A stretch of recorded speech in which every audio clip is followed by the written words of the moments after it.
Bible చదువుకుంటూ నీటి బుడగ వంటిది మనిషి జీవితం అని అనుకుంటున్నామే తప్ప ఎప్పుడైనా నీటి బుడగని పరిశీలించామా? ఒకవేళ పరిశీలించకపోతే ఒక్కసారి చూడండి, అది ఎన్ని క్షణాలు బ్రతుకుతుందో చూడండి. చాలా కొద్ది సమయం ఉండదు బ్రతికేది.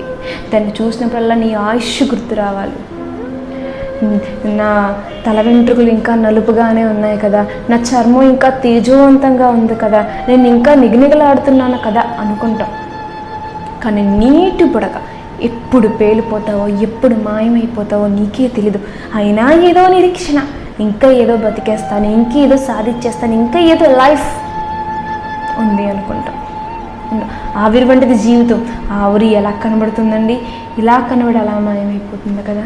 మరి నీ జీవితాన్ని దేవుడు ఇంత అల్పమైన వాటితో పోలుస్తుంటే నువ్వు మాత్రం కోటతో పోల్చుకుంటున్నావే. మనిషి, నిజంగా నీకు జ్ఞానం ఉంటే ఒక్కసారి బైబిల్ దగ్గరికి వచ్చి